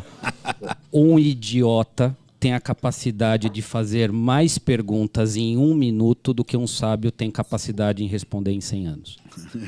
Exatamente. E é isso. E a gente vê isso muito e via. E como a pandemia ela serviu para uma coisa, para amplificar, na minha opinião, ela serviu muito para amplificar muitas coisas que já existiam, só que a gente não via. A voz dos idiotas. E é isso. Eu acho assim. Como que a gente lida com isso? Tem a resposta do estômago, do coração e tem a resposta da razão. Então eu vou ficar com a resposta da razão porque eu acho que é a melhor que tem. É com informação. Só que infelizmente é o que você falou. Eu gosto muito eu recomendei algumas coisas pro Reginho recentemente. Uma das que eu gosto é de uma frase final daquele documentário do Chernobyl, da HBO. E eu gosto muito de uma frase que o Legasov fala lá e que eu acho que vale muito para a pandemia. A verdade, seja ela qual for, vamos falar aqui da verdade científica, se é que ela existe. Eu acho que ela não existe, eu acho que ela é transitória, como a gente viu, mas vamos falar da verdade como sendo a melhor evidência naquele momento. Ela está lá, ela sempre vai estar lá. E a gente gostando ou não, a nossa ideologia gostando ou não, o nosso governo gostando ou não, nossa religião gostando ou não, naquela resposta, a nossa verdade ela vai estar lá e ela não é influenciada pelas nossas ideologias e opiniões. É outro neoplatônico. Putz, você fala. Eu só vou falar. Eu só vou te interromper ali porque o Caio provocou. Ele falou assim: outro neoplatônico. Existia uma frase famosa na academia, aqueles que poderiam frequentar a academia, assim: não frequentará a academia quem não conhecer a geometria. E a geometria não tem seitas. Essa é outra frase. Não triângulo seita. É um triângulo sempre. Não, você pode gostar. Exato, é por isso que ele falou neoplatônico. Eu só queria, porque ele provocou e eu queria responder. É isso aí. E eu acho que é isso. Eu acho que a resposta e a gente como ser humano, aí vocês podem conversar isso melhor do que eu, a gente muitas vezes quer a resposta mais fácil ou quer a resposta que confirme a nossa expectativa ou que torna a nossa vida mais fácil. E muitas vezes a verdade não é essa, ou a ideia naquele momento não vai ser essa. Que é o caso para mim na pandemia. É muito mais legal, é muito melhor você ouvir o médico do teu WhatsApp que fala que você vai estar com tudo resolvido ou que não vai acontecer nada, do que você ouvir talvez uma pessoa que vai falar, eu não sei, eu acho que é isso, mas eu não tenho certeza. Ou até uma pessoa que vai te falar, não é isso. É muito melhor. Então a gente procura opinião, e isso como pesquisador acontece muito, é o viés de confirmação que o Caio já comentou, mas tem muitos outros viés cognitivos dentro da pesquisa, dentro da prática da medicina, né, de imediatismo, de atrito e etc., que é exatamente, a gente procura muitas vezes a resposta que a gente quer encontrar, e não a resposta que pode ser, entre aspas, a verdade. E na pandemia acontece isso, é muito melhor você ouvir a fake news de que tudo é mais tranquilo do que é, e talvez a verdade não seja nem o que o maior teórico do caos conte, nem o que o cara que fala que não tem problema nenhum conta. Como tudo, talvez a verdade esteja no meio, combinando o bom dos dois lados, né? E que a gente, infelizmente, no atual momento que a gente vive, nunca vai chegar, porque o meio não existe mais, né?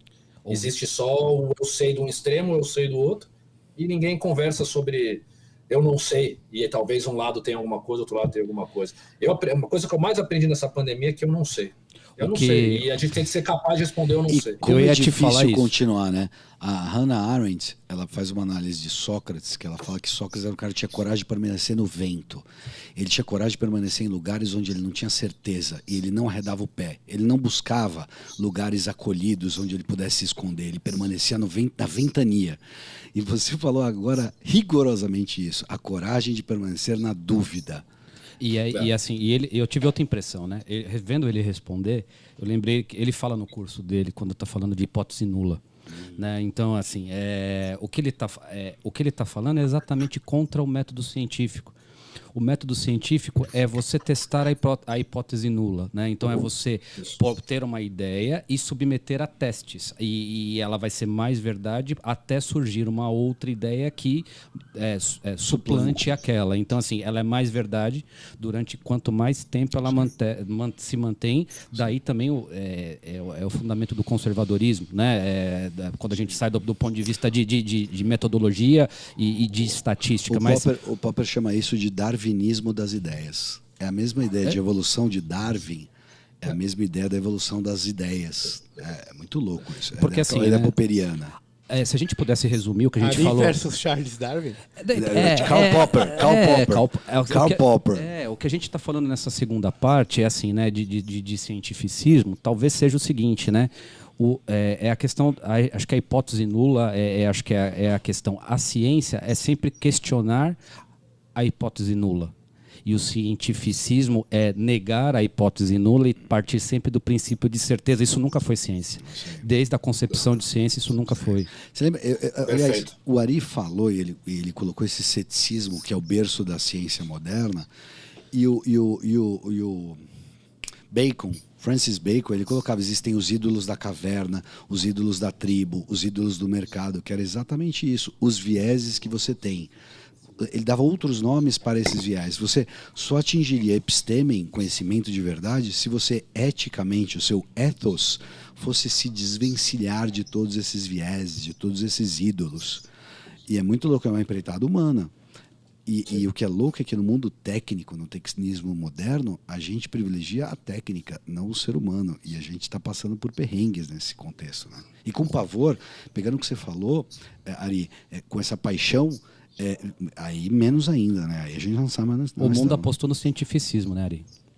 Totalmente. Eu acho que essa questão que o Caio colocou da hipótese nula é muito importante, porque houve pensando no método científico só agora, sem o externo a ele, houve uma completa deturpação do método científico ao longo dessa pandemia, que foi enorme. O Caio foi perfeito quando ele falou: a hipótese nula é o que rege o método científico. A gente sempre parte da ideia de nulidade, da ideia de não existe, da ideia de é igual, da ideia que não tem factibilidade. Diferença.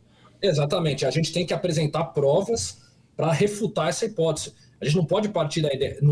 E por isso que a pergunta que eu falo, a gente fala, não sei.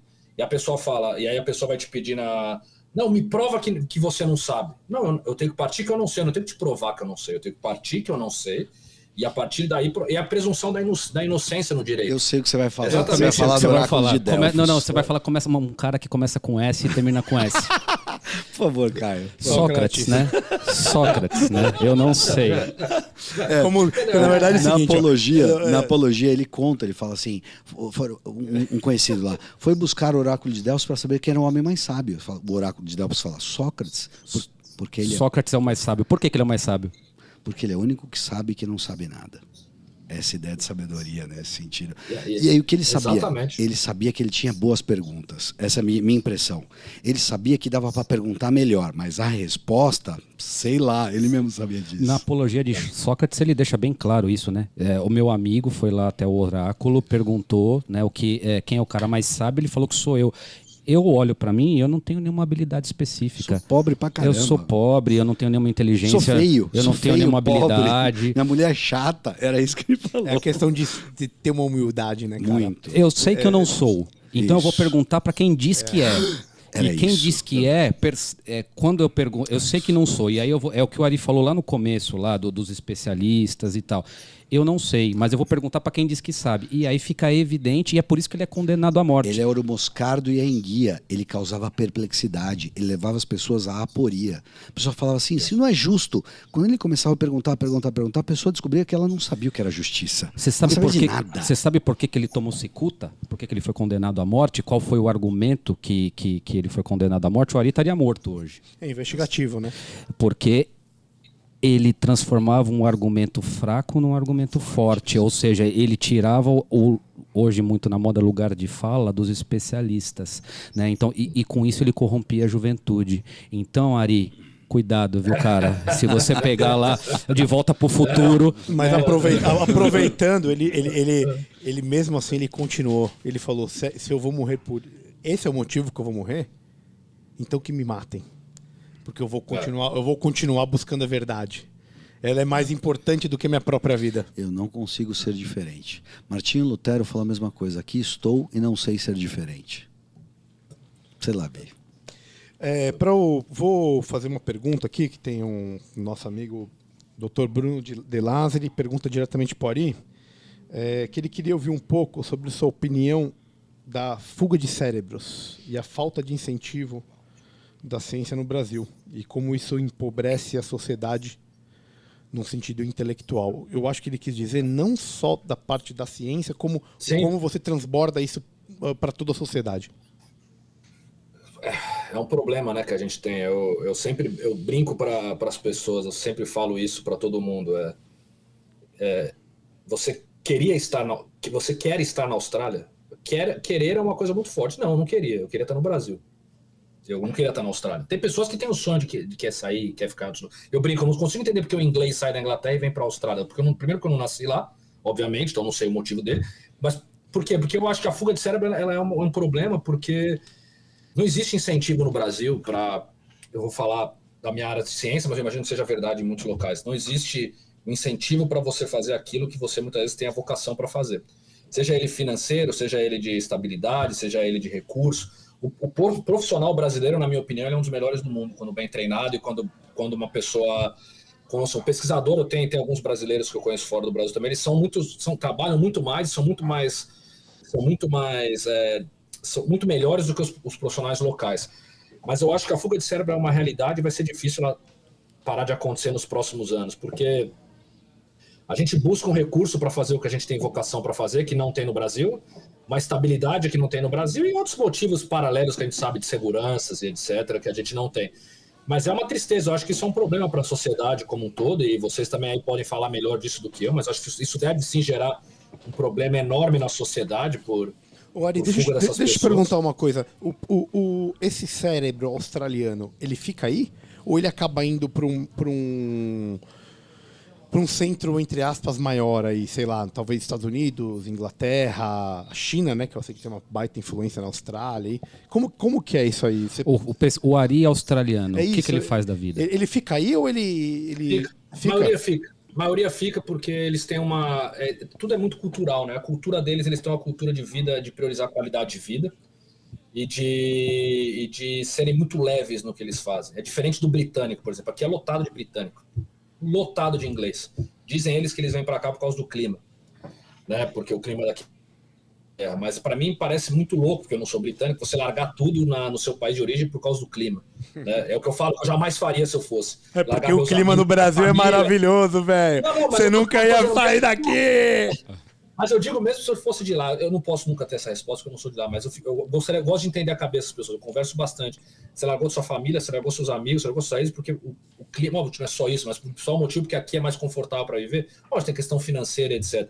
O australiano não costuma sair muito, pelo menos os que eu conheço, muito pouco, eles vão fazer alguma coisa e voltam. Mas aqui é lotado de, por exemplo, pessoas da Nova Zelândia, tem um pouco aqui, lotado, óbvio, da Ásia como um todo, né? China, Tailândia, Índia, etc. Mas tem muito britânico, tem alguns americanos, porque eles veem a Austrália como um local bom de viver, no sentido de qualidade de vida, de horas de trabalho, de salário. Mas o próprio australiano, ele não... O pessoal até brinca, que meu chefe até brinca, quem toca o país são os imigrantes, porque o australiano está muito ocupado na praia. Ele fala isso, que é a forma que eles vivem, entendeu? Então eles têm... Não tem muita fuga daqui. Não precisa ir, né? Mas a fuga de cérebro é um problema, né? E que é difícil... No Brasil, especificamente, eu não sei se vai ser corrigido tão cedo. Ô, Ari, eu não Porque sei não é só a questão da ciência, para mim, no caso, é a questão da segurança, etc. Eu não sei se isso parte da dor... eu vejo isso assim de uma maneira mais benevolente, cara. Eu vejo isso como uma dor de crescimento. Sabe por quê? Sim. Olha o indiano. Olha o chinês. Os caras faz 30 anos. Cara, quando a gente estuda, eu posso dizer, e o Marco também, porque né, a gente tem a idade parecida, vocês são mais novos, mas a gente viu a Rússia e a China como o segundo mundo. Né? Tinha o primeiro mundo, tinha o segundo mundo. Não era a Rússia, e tinha o terceiro mundo. Era a União Soviética, não era a Rússia. Era a União Soviética. Né? E a China fazia parte do segundo mundo. Né? Então, assim. A gente, isso é uma tradição não, mas é uma rota de prosperidade. Vamos falar que no último capítulo a gente falou de prosperidade, né, no último episódio. Então isso faz parte de uma rota de prosperidade do indiano, do paquistanês, do chinês, né, de qualquer outro país pobre comparado a esses grandes centros e polos de pesquisa. E, então assim, eu vejo isso, nós estamos atrasados. Nossos pais já deveriam ter imigrado, né? Então é a nossa geração talvez que a densidade de fuga de cérebros começou a acontecer. Isso é um fenômeno relativamente recente, apesar de muito conhecido. Você não acha que isso é uma dor de crescimento? Você não acha que a gente vai ter que passar a ter uma massa crítica e ter umas 2 gerações para esses caras voltarem, quando o Ari, por exemplo, voltar e formar a academia, né? Acho que é só por isso, é dar a mão e trazer a luz. Academia. Ele não quis dizer academia em geral, ele estava falando de uma academia em particular. Ari? Eu acho que sim, eu acho que fugindo de ser tão específico na ciência, porque eu acho que hoje na minha área também tem muita ciência boa já no Brasil, a despeito de não ter o recurso, não ter nada, tem muita gente boa fazendo ciência agora no Brasil de qualidade, tem vários exemplos. Eu acho que isso é uma dor de crescimento, sem dúvida nenhuma. O que você falou, a nossa geração, e eu sou mesmo sendo mais novo, a gente não foi criado para tomar essa decisão. Eu não fui criado. Tem alguns amigos meus que podem ter sido, mas meus pais não me criaram para o mundo. No máximo, intercâmbio, né? No máximo, exatamente. Não me criaram para, como eu vejo alguns pais criando os filhos hoje, a maioria deles, e aqui mesmo, aqui eles criam também, o mundo é global, se você quiser ir, você vai. Eu já te preparo desde o início com uma segunda língua, se for necessário, já te preparo desde o início com o que você precisa. E a gente eu não fui criado assim. Então, sem dúvida nenhuma, é uma dor de crescimento, eu acho. É uma dor de crescimento. É uma dor de crescimento necessária para a saída da caverna, cara. Exato, sim. Exato. Não tem como olhar para isso de uma forma diferente. O Platão fala que a dor do crescimento, quando você soltou, né, o grilhão da caverna e você olha o monte escarpado e que você sabe das provas que você vai ter que fazer, dos títulos de especialista, dos doutorados e tudo mais, só que você ficou sentado a vida inteira olhando para a sombra. Teus músculos estão fracos. Atrofiados. Fotofobia. Né? Então, você vai ter que fazer um esforço que você... Então, você precisa dessa ajuda. Né? Você precisa de alguém para te dar a mão, para te puxar, porque você está fraco. Você acabou de sair da caverna. Você acabou de romper o grilhão. Você não saiu. Você está dentro da caverna e vai romper uma pirambeira para cima que você vai ter que pular para fora. É por isso que a gente precisa das pessoas boas. Sem dúvida. É por isso que a gente tem que diferenciar o que é ciência boa e o que é ciência ruim. É aí que entra o Ari, meu amigo. E a perfeição do método científico. É o grau de perfeição. A gente falou muito, acho que foi na Simone Biles, no episódio da Simone, sobre a busca da perfeição como um surrogate endpoint do sentido de vida, não é isso? Né? Então, assim, eu vou buscar a perfeição, quer sendo sapateiro, fazendo um sapato confortável e que dure, quer sendo cientista de dados, quer sendo um pesquisador, mas é o ideal da busca da perfeição, do eterno aprimoramento, do eterno questionamento, do eterno desafio, que move a ciência, que move o Ari, que move todos nós. É permanecer aqui, né? Na ventania, é permanecer na inconstância. Eu queria fazer até uma pergunta para vocês em relação a isso. Agora eu vou fazer uma pergunta, uma provocação da caverna, porque eu vejo muito isso também, né? Da dor da caverna, vocês estão comentando. Como é que é enxergado isso? Porque existem cavernas que são mais confortáveis que outras. Então, por exemplo, o exemplo que o Caio deu, eu não vou citar nenhum para não ser... Mas existem locais que a caverna é tão desconfortável que a saída dela, dessa forma agressiva que a gente está falando, ela é a melhor solução e ela obviamente não parece ser tão difícil. Enquanto que tem cenários que a caverna é um pouco mais confortável e essa dor vai ser mais... Existe esse conceito ou não? Aí entra a cama de Procusto, eu acho. Que é aquela questão de... Que foi o que vocês falaram no primeiro dia, no primeiro podcast. Tipo. Eu acho que assim, isso é muito individual, primeiro, né? Você não consegue transformar isso numa coisa de sociedade, né? É muito individual. Então tem alguns que vão ter que ser esticados e tem alguns que vão ter que ser encolhidos, entendeu? Saiu agora o trailer do Matrix 4. Poucos filmes falam tanto da caverna como o Matrix. Pouquíssimos. É uma interpretação moderna do que é o mito da caverna, ao meu ver. E eu não sei se você lembra que, acho que é no primeiro ou no segundo episódio, tem um cara que quer voltar para a caverna. Você lembra que ele fala? Sim. Ele entrega o Neo.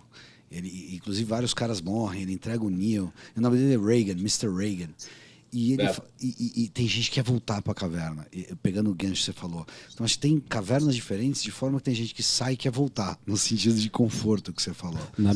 Acho que tem uma grande tentação aí, né? E existe um ethos de herói para sair da caverna e continuar peitando todas as diversidades depois, né? Exato. Essa é a condição zero, né? Ter esse ethos, né? E assim, eu vou te responder com o escudo do sábio. Eu não sei. Mas eu vou te dar uma resposta boa, que eu considero a mais adequada, que é a resposta de Platão. Né? E ele fala isso comentando o mito da caverna. Né? É assim, quando você sai da caverna e você olha a luz do sol, como o Reginho falou, a luz do sol te incomoda. Né? E aí você tem que aguentar aquilo, certo? E aí vai ter um segundo momento. Esse segundo momento você vai ter que tomar uma decisão. Aquilo é um mundo novo, completamente novo e tal. Você vai ficar naquele mundo e descobrir este mundo. O que fica, este é o filósofo. Tá? Então ele vai entender aquele mundo, ele vai questionar aquele mundo. Este é o filósofo. Mas tem aquele cara que ele tem compaixão e ele quer exercer a natureza humana. E não dá para você falar de natureza humana sem compaixão, sem essa entrega. Entende? Uma ideia de previsibilidade. E esse cara quer voltar para resgatar os que estão lá dentro. Né? Então, assim, o libertador. É o libertador. Né? É o Morpheus. Exato. É rigorosamente ele, Ari, exatamente. Esse cara que quer voltar, o Platão chama de político. Olha que curioso. Porque ele está levando com político com P maiúsculo, pelo amor de Deus, né? Ele tá levando. Cuidado! Ele está levando hoje, notícias de fora da caverna. E aí, respondendo a tua pergunta, tem 2 formas de voltar. Para subir, a gente disse que é uma puta pirambeira.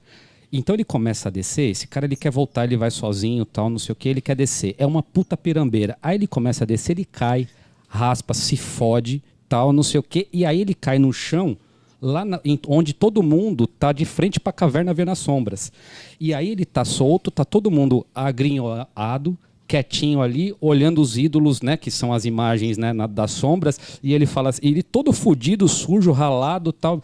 Pessoal, eu me libertei. Vem comigo que eu tenho a resposta. Os caras vão querer matar ele, velho. Cala sua boca, mano. Tá ferrando o Sai esquema, daqui. velho. Cuidado com o que você fala. Você tá complicando o esquema aqui, Caralho, meu plantãozinho aqui é fichosa, atendo 8 numa hora. Você tá maluco? Tem um esqueminha aqui, 3 médicos fica 1. Você tá louco? Seu agitador. Pesquisa clínica? Você tá maluco?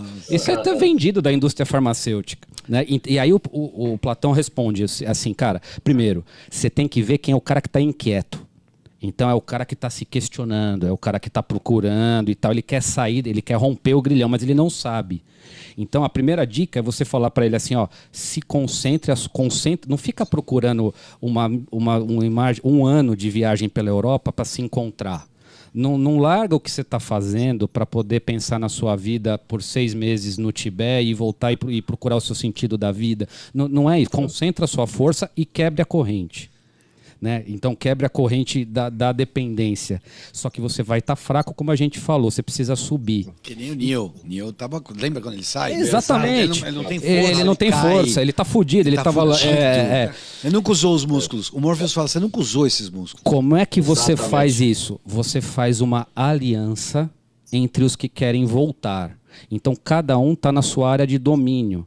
Né? Então, só que é essa aliança que a gente chama de fraternidade. Então, o cara está mais perto da luz ou da verdade e vai transmitindo para cada grau de conveniência. E você vai dando a mão, né? E fazendo que o cara que está lá na ponta, fraco, sinta a presença e a verdade da luz do cara que está mais perto da ciência. Né? Então, talvez da ciência aqui, trazendo para o nosso episódio, como sucedâneo de verdade. Né? Então, assim, eu acho que passa por esta colaboração, passa por esse conceito moderno de saúde 4.0, passa pelo conceito de medicina colaborativa, passa pelo conceito de medicina personalizada e passa pelo papel de médico enquanto herói. Quando todos esses laços estiverem, né, alinhavados, a gente vai começar a resgatar as pessoas de dentro da caverna. Eu acho que é por aí. Bom, Ari, infelizmente, cara, eu ficaria aqui com você.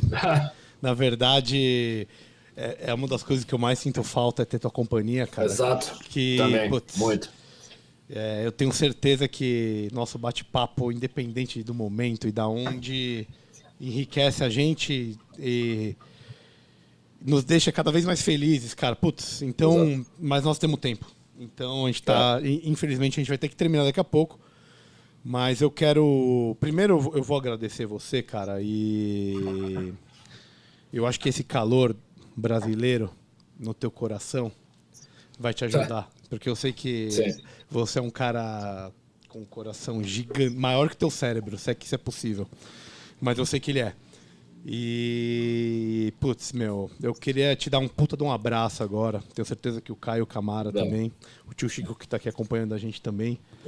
E, meu, putz, velho, quero que você dê suas considerações finais aí e te agradecendo por tudo, né, meu amigo? Você e a Paty estão nos nossos corações aí e logo, logo a gente vai se encontrar. Mas dê pra gente aí suas considerações finais. O que você achou? Antes de você falar, eu também queria agradecer, tá? Então, queria agradecer como amigo, né? Obrigado, sou seu fã e sinto uma alegria como se fosse ouvindo falar do meu irmão.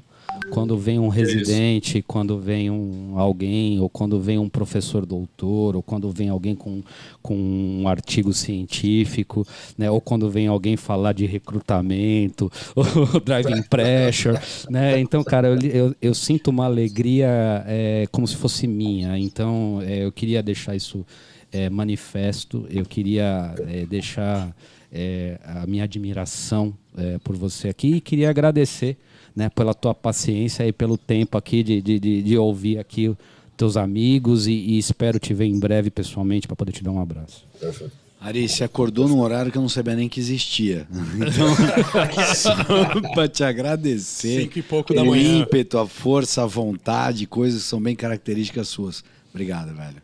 Que é isso, gente. Obrigado, obrigado muito aí vocês. O Reginho tem mandado para mim desde do primeiro, sempre espero aí, tô sempre ouvindo e assistindo, tá com vocês aqui. É o que eu falei pro Reginho, mais do que o conteúdo que eu acho excelente, é o momento que eu me vejo com amigos tomando uma cerveja, que eu sinto tanta falta, por não poder estar quase 2 anos, e que eu espero que saúde a todos, e que eu espero que o quanto antes eu consiga, e eu espero que seja janeiro, tomara, eu consiga estar aí para sentar com vocês e tomar uma cerveja e conversar sobre tudo, como o Reginho disse, sem hora para acabar. Mas, foi um prazer, eu acho o projeto de vocês excelente, acho que precisa, toda a força do mundo, sempre que precisar, estamos aí. E mais do que participar, aprendi muito aqui e matei uma boa saudade dos amigos e de poder bater esse papo com vocês. Então foi muito legal, obrigado aí pelo convite mesmo. Cara, a gente que agradece mais uma vez, a gente vai se encontrar em breve. Sem dúvida. Você está nos nossos corações a todo momento. Todos. Sempre que precisar estaremos aqui. E com certeza, não tenho a menor dúvida que esse projeto vai seguir em frente. A gente vai conversar inúmeras vezes aí pela frente, tá bom, meu amigo? Sabe um Melbourne Connection, né, cara? Ele é um Melbourne Connection. Melbourne Connection. Uma vez a cada 2, 3 meses a gente vai alugar ele. A gente vai te alugar, meu amigo. É isso aí. Que isso, tamo junto sempre. Então, pessoal, boa noite. Muito obrigado por acompanharem a gente até o final aí. A gente agradece muito e daqui 1, 2 semanas teremos mais coisas pela frente, tá bom? Boa noite a todos, fiquem com Deus. Valeu, Caio, valeu, Camarão. Valeu, Ari, muito obrigado. Beijo. Valeu. Valeu. Tchau.